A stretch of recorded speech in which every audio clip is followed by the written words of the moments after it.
I've noticed something fascinating over the years. People rarely decide to retire because they suddenly become rich. Instead, sometime between the ages of 55 and 60, something shifts. And they look at their retirement accounts and they ask a completely different question. And it's not, do I have enough? In other words, focusing on the number, but it's more like, why am I still working? Let me explain this. Recently, I spoke with several people who retired shortly after turning 59 and a half. And not because they won the lottery and not because they sold a company, but because they finally understood one financial rule that completely changed how they looked at their retirement. So today, let's talk about why age 59 and a half changes almost everything and why understanding it may save you years of unnecessary work. Welcome to the Unretired, where you're not done, but you're finally doing what you want. If that idea resonates with you, please go ahead and hit the like and subscribe, because we dig into exactly this kind of retirement planning and mindset every single week. And a quick disclaimer, this video is for education and general information only. It's not financial advice. All right, let's get in this by asking the same question that everybody asks. What's my retirement number? Is it 1 million, 2 million, 3 million? It's always a number. And there's so much more to retirement than the number. And here's the problem with the number. That's the wrong question. The better question is, when does work become optional? They're not the same thing. Many people work years longer than they need to, simply because they don't understand how retirement income actually works. Look, since doing this channel for the last year and retiring 4 years ago myself, I've met retirees with $1.5 million who were completely confident. I've also met retirees with $4 million who were terrified. And the difference wasn't the money, it was their plan and their mindset about how they were thinking about that plan and how they were thinking about, do I need to work or not? So why does the number or age 59 and a half matter so much in this thinking? Before that age, a 10% early withdrawal penalty from a retirement account generally applies to any distribution from all the tax-deferred accounts, traditional accounts, and a lot of pensions are set up this way as well. After 59 and a half, that penalty just goes away. It's gone. So you're free to take out money or distributions from any of your tax-deferred accounts. Most videos on this topic stop it right there, as if that's the whole story. But here's what they miss. The penalty disappearing isn't actually the benefit. The real benefit is flexibility. Now you have choices you simply didn't have the year before. Again, 59 and a half, it seems like an arbitrary number, but it opens up that flexibility in terms of the way you think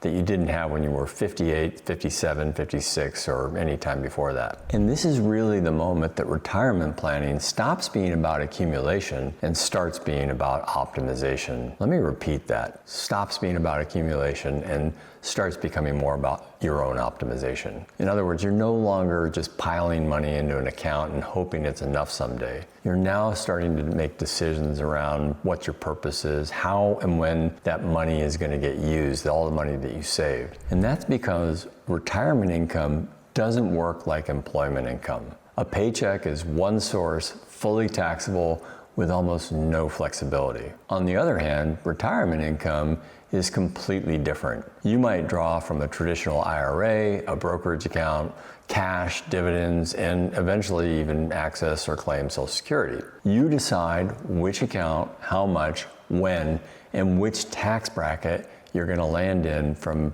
how you sequence and take all those distributions out. A paycheck is fixed. Retirement income, it's flexible and it's designed. And that design opportunity is huge in the years right after age 59 and a half. Again, there's that number, 59 and a half. Many people in this window, they have no paycheck, no required minimum distributions yet, and maybe no Social Security yet either. And that combination can create the lowest taxable income they may see for decades in the past and decades in the future. And that's exactly when you can start doing Roth conversions, for example. It's a perfect window between 59 and a half and required distributions distributions, required minimum distributions, RMDs at 73. Huge window for Roth conversions there. This also means filling up lower tax brackets on purpose with a Roth conversion, reducing future required minimum distributions, and managing future Medicare premium exposure. Here's what I really like about this window of time. The IRS gives you several years where you, not them, decide how much taxable income to create. And it is literally your own decision. I call it an editorial decision of how much taxable income you're going to create for yourself. Now, here's where I'd like to push back on the common wisdom about retirement. The biggest retirement mistake isn't retiring too early. It's usually working too long without a plan. People assume more work always means more money and hence more security. And sometimes it does. I absolutely don't want to mislead anybody and say that sometimes more money is needed and required, but not always. Working longer can also mean missing a Roth conversion window or creating a larger required minimum distribution down the road, or paying higher Medicare premiums later, or paying more into lifetime taxes overall. Working longer by itself is not necessarily a bad thing. However, working longer just by default, it often is. Working another year should be a decision, not a habit that you just do because that's what you're already doing. So here's where I want to pause for a second, and I want to ask you directly. If you're somewhere between 55 and 62, what do you think is actually keeping you working? Is it the money? Could be a real thing. Is it healthcare coverage? Was it fear of running out of money? Or are you simply just not sure? Please tell me in the comments. I read every single one, and your experience might be exactly what helps somebody else who's asking the same question get the answer that they're looking for. All right, let's talk about the concept of enough, because I think most people define enough wrong. Enough isn't a dollar figure like $2 million. Enough is income, taxes, healthcare, lifestyle, and confidence that all work together for your retirement plan. What do I mean by that? Well, a retirement plan converts assets into income. And until you've done that conversion on paper, you don't really know whether or not you have enough. So let's break this down. Here's where many people finally see the math work actually in their favor. Let's say, for example, somebody spends $90,000 a year while they're working. Well, naturally, they assume they're going to need another $90,000 a year in retirement to replace that income. And I'll just tell you from experience, that's usually not true. And this is the part I wish more people understood before they made their calculations and their decision. There are no more payroll taxes coming out of every paycheck. The mortgage may be gone or reduced. Retirement account contributions also stop because you're no longer saving for a retirement that you're already living. There's less commuting, there's less spent on work clothes and lunches out, and often meaningfully lower overall taxes once your income shifts from a paycheck to a mix of accounts that you actually control. So suddenly, that same lifestyle may only require $60,000 to $70,000 a year and not 90. I can tell you from my own experience, I saw my household expenses go down by about 10 to 20% in the years after I retired, and that was including some excess spending on travel in the first couple of years of retirement where I was rewarding myself. Anyway, the point is that the gap is often the difference between feeling like you need 5 more years of work and actually realizing that you don't when you actually run the numbers. And one more thing that gets missed.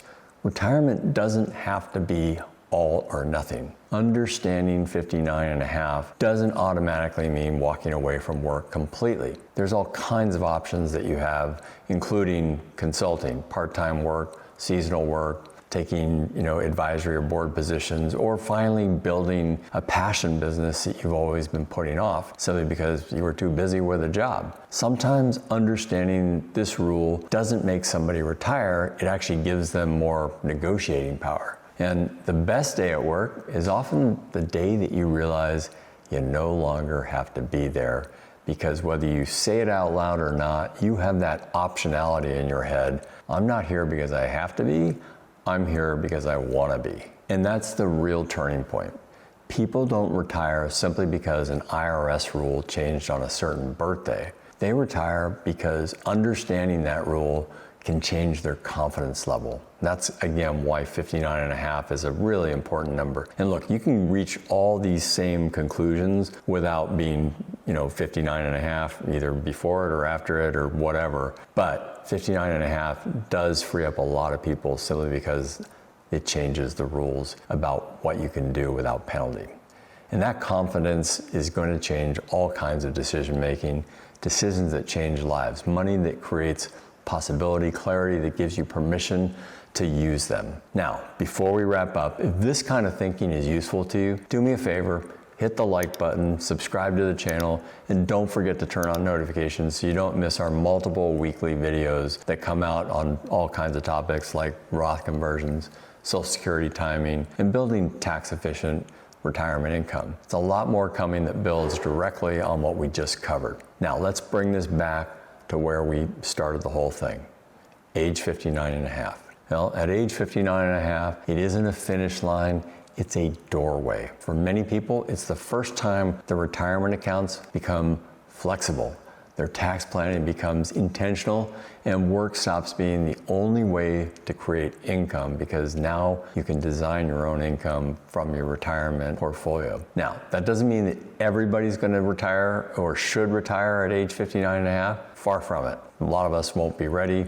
Some of us will want to do it even before then. But it does mean you owe it to yourself to kind of understand what that number means and what actually changes at that age and can help change the way you think about and the way you plan for your retirement. Because once you understand the math and the rules, the taxes, and the opportunities in front of you, you may discover that you've been working way longer than you actually needed to. And that might be one of the most valuable calculations that you ever make.